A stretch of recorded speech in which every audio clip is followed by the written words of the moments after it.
শয়তানেরা বলে এখন জেলখানায় ধরা পড়ার পরে তসবিহ জায়নামাজ এগুলো ছাড়া বলে কিচ্ছু বোঝে না। এই ব্যারিস্টার সুমন এক কথা বললে না কেন? তসবিহ আর জায়নামাজ ছাড়া বলে কিচ্ছু বুঝছে না। কত বড় আল্লাহর ওলি গো, এত বড় আল্লাহর ওলি জেলখানায় পড়ে আছে আর আমরা ভণ্ডামি জায়গা পান না। কোরআনের পাখির নামে রাজাকারের লিস্ট তৈরি করা প্রধান ভূমিকায় ছিল এই ব্যারিস্টার সুমন।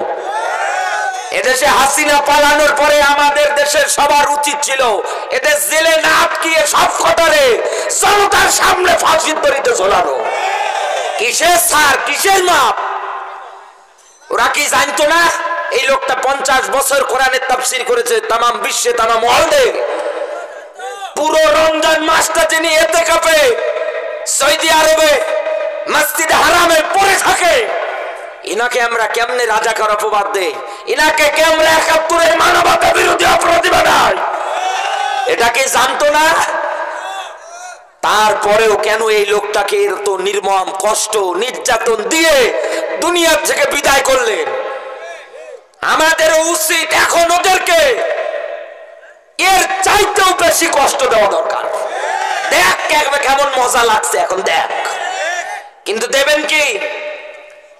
এই দেশের থানা থেকে শুরু করে এদেশের যত যে পর্যায়গুলো আছে মিলিয়ে দেখেন, ইউনিয়ন পরিষদ থেকে শুরু করে একেবারে আপনার সুপ্রিম কোর্ট পর্যন্ত বাংলাদেশের চালানোর ক্ষেত্রে, পরিচালনা করার ক্ষেত্রে হাসিনা তো পালিয়েছে, হাসিনার সময় যারা দায়িত্ব পালন করেছে তারা এখনো চেয়ারে বসে আছে। এদেশে কেন এত দুর্নীতি, কেন এত অশান্তি, কেন এত দাঙ্গা হাঙ্গামা বাজছে? আপনি টের পাচ্ছেন? শয়তান পালিয়েছে, শয়তানের চেলা চামুন্ডেরা আজও আছে, ওর গোষ্ঠী যা আছে সব এখনো আছে, সব চেয়ারে বহাল। এদেশে শয়তান পালানোর পরে আত্মাকেও চেয়ারে রাখা যেত না। যারা ধরা পড়েছে গরু যেমনি জবাই করে ওইভাবে জবাই করে বিদায় করে দেন। এক কথা বলে কি করে নাই এরা?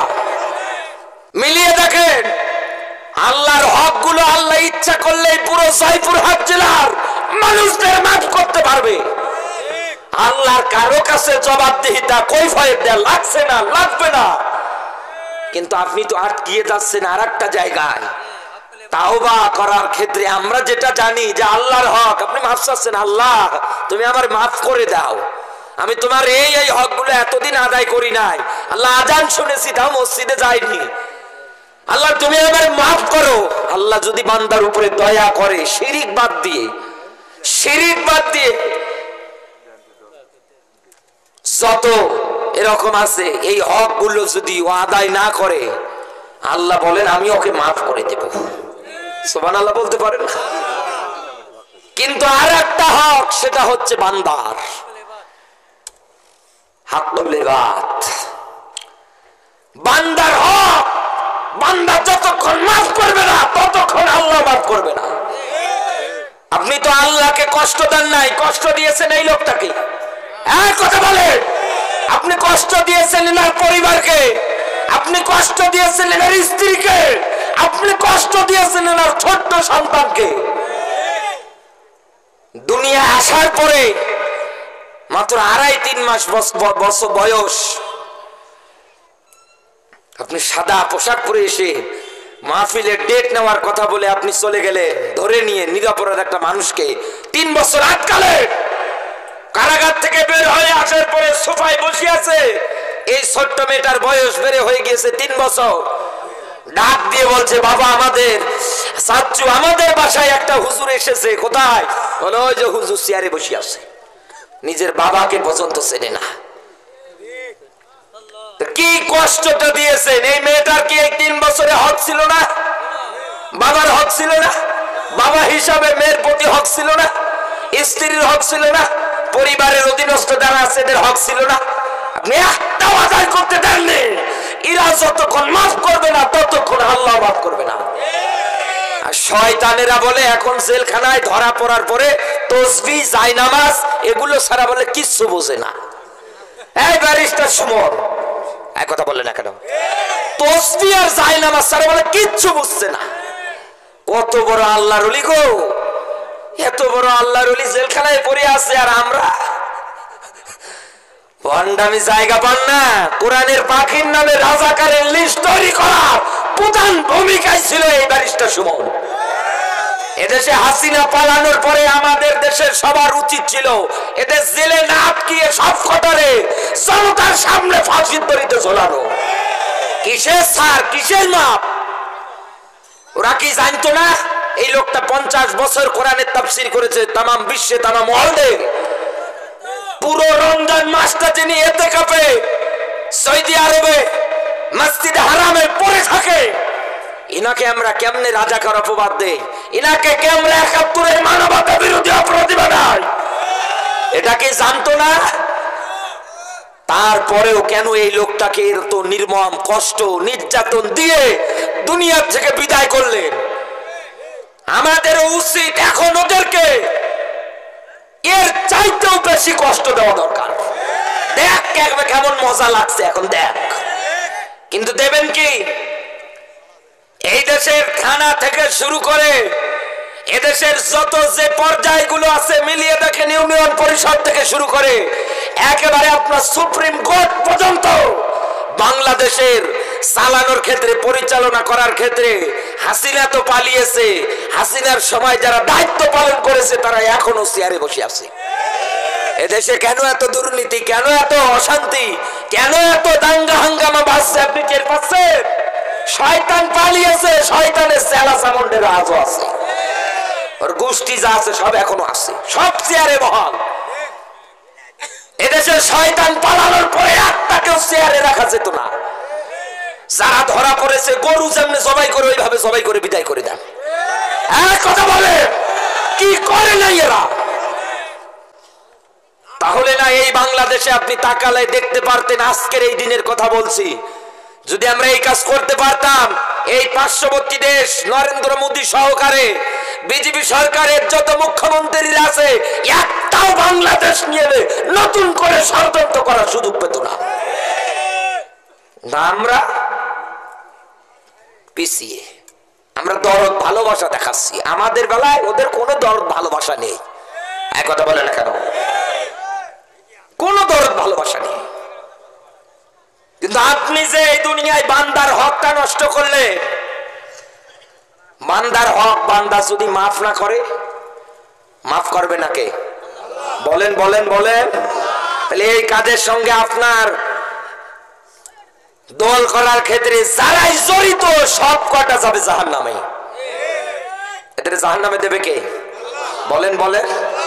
কারণ আপনি তো আল্লাহর হক নষ্ট শুধু করেননি, আপনি বান্দার হক নষ্ট করেছেন। মেয়ের নামে সম্পত্তি দেওয়ার কথা ছিল, দেননি। বাবা হিসাবে হজ করে এসেছেন, খাবার গিলাপ ধরে কান্না করেন। এই মেয়েটা মাপ যতক্ষণ করবে না ততক্ষণ আপনি মাপ পাবেন না, কারণ ওটা ওর হক। স্বামী হিসাবে বিয়ে করার সময় মহরানার টাকা আদায় করা, ফাতুহুন্না উজুরহুন্না ফারিদা, নামাজ রোজার মতো ফরজ, নারীদের গোপনীয় একটা অ্যাকাউন্ট ইসলাম দিয়েছে, স্বামী হিসাবে আদায় করেন নাই, স্ত্রীর হক কিয়ামতে আপনাকে ধরা খাওয়া লাগবে। চিন্তা করেন তো, আজ তো মনে হয় এবার নিজের দিকে যাচ্ছে। এতক্ষণ তো যাচ্ছিল এদিকে, কথা বল, এখন লাইন ঘুরে যাচ্ছে এদিকে। অধিকাংশ মানুষ বিয়ে করার সময় আগে যৌতুকের টাকা দেখবে, তারপরে মহরানা। কথা বলে না কেন? বলে 501 টাকা যে মহৎ ধার্য করিয়া বিয়ে করে নিয়ে এসেছে। না, আমরা যতটুকুন সামর্থ্য ততটুকুনে দেন।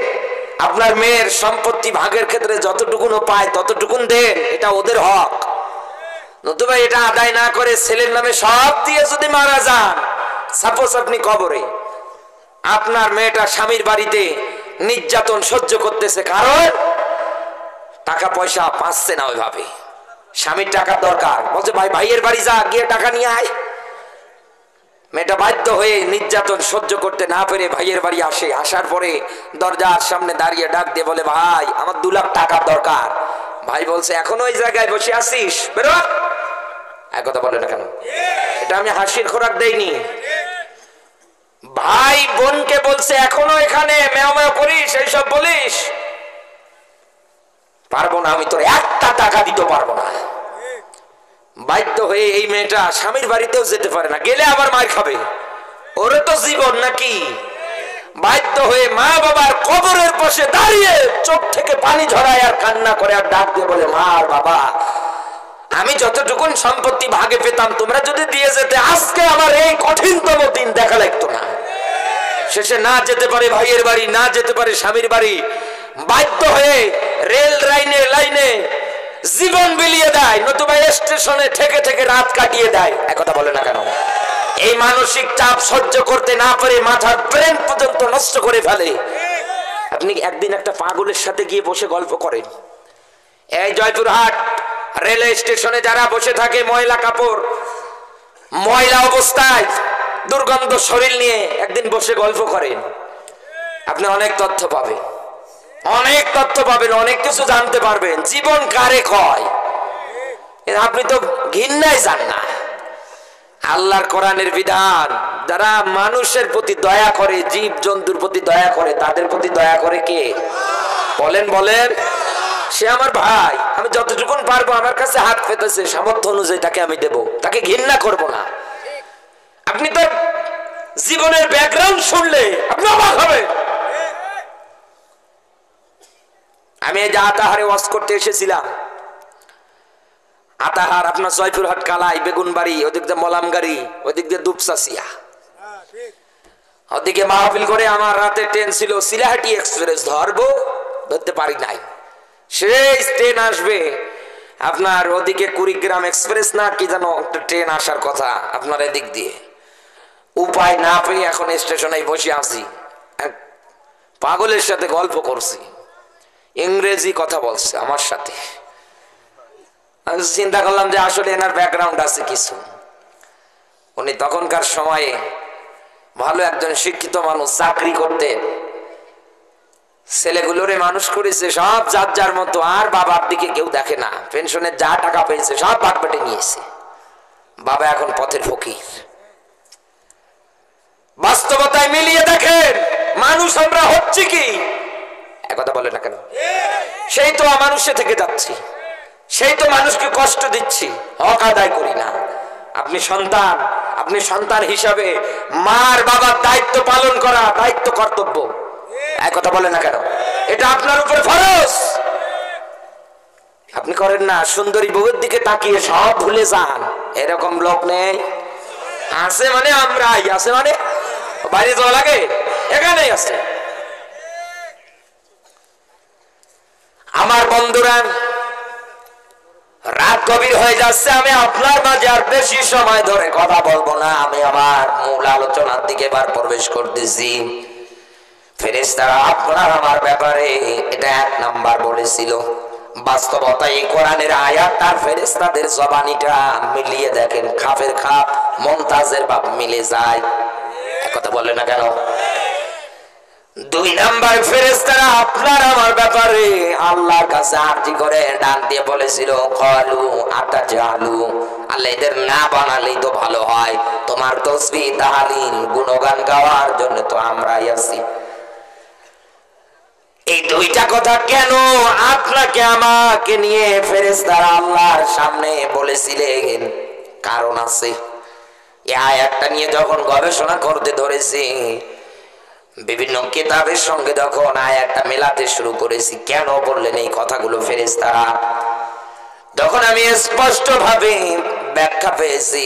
আমাদের আগে পৃথিবীতে জিন জাতিরা বসবাস করত, ওদের মধ্যে কেউ কেউ আল্লাহর বিধান মেনেছে, কেউ কেউ নিজেরাই নিজেদের মধ্যে এরকম কাণ্ড ঘটিয়েছে। ওদের ধারণা এই যে এদের মধ্যে কেউ কেউ মারামারি করেছে, ফিতনা ফাসাদ করেছে, মানুষ যারা হবে তারাও তো করবে, এবং কেউ কেউ ইবাদত বন্দেগী করেছে।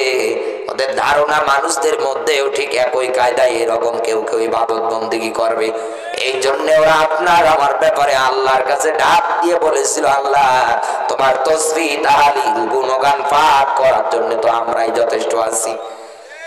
আল্লাহ পাক বলেন, ক্বালা ইন্নী আ'লামু মা লা তা'লামুন, ফেরেশতারা আমি আল্লাহ যা জানি তোমরা তা জানো না।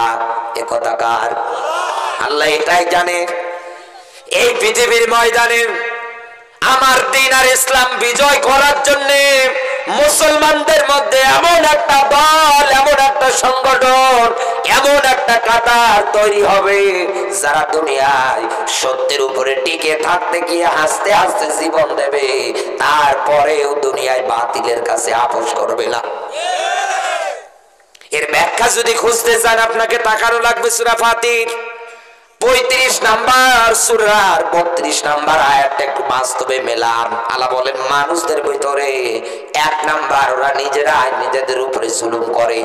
ইন্না শিরকা যুলমুন আযীম, শিরক হচ্ছে সবচাইতে বড় জুলুম।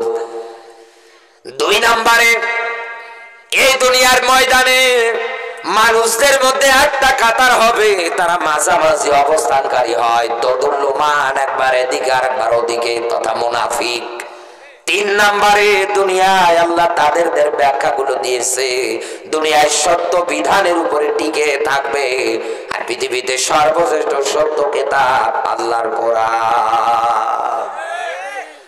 এই আল্লাহর কোরআনের উপরে তারা টিকে থাকবে, কারণ কোরআনের ব্যাখ্যা ওয়ালা তাহিনু ওয়ালা তাহজানু, বলেন আল্লাহু আকবার।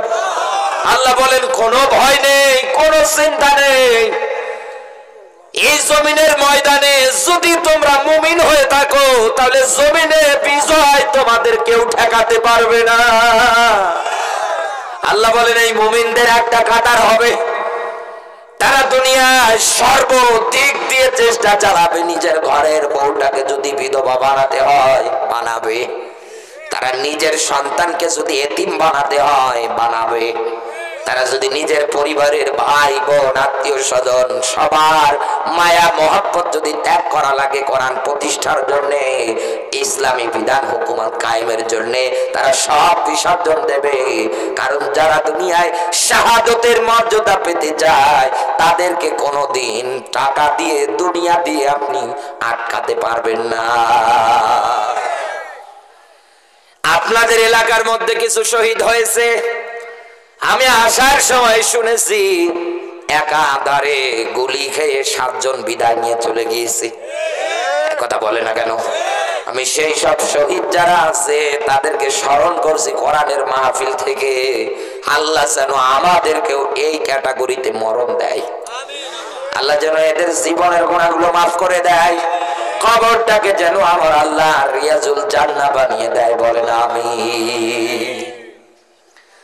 নবীর সাহাবী হযরত ওমর প্রায় দোয়া করতেন, আল্লাহ তুমি আমাকে শাহাদাতের মরণ দিও, কারণ শাহাদাতের মরণ পিঁপড়ে কাটলে যেরকম যন্ত্রণা এর চাইতেও কম। সুবহানাল্লাহ বলতে পারেন? আপনি হয়তো দেখতে পারেন ছুরে বুলেট এসে বুকের ভিতরে আপনার লেগে গেল, কি কষ্ট না, কোনো কষ্ট আপনার নেই, কারণ আল্লাহর কোরআনের ফেরেশতারা আপনার কাছে এসে ডাকছে, ইন্নাল্লাযীনা ক্বালু রাব্বুনাল্লাহ। আল্লাহর ঘোষণা অনুযায়ী এই কাতারটার মধ্যে টিকে থেকে আপনি যখন ঘোষণা দিয়েছেন ইন্নাল্লাযীনা ক্বালু রাব্বুনাল্লাহ, আমার রবকে, বলেন বলেন, রব মানে আইনদাতা, আল্লাহর কোরআনের আয়াত, আলা লাহুল খুলকুল আম, সৃষ্টি যার, জমিনে আইন চলবে তার। এই কথা বলেন, আইনের ব্যাপারে আল্লাহর আরো চমৎকার ব্যাখ্যা কোরআনে আল্লাহ সুন্দর করে নোট করেছে।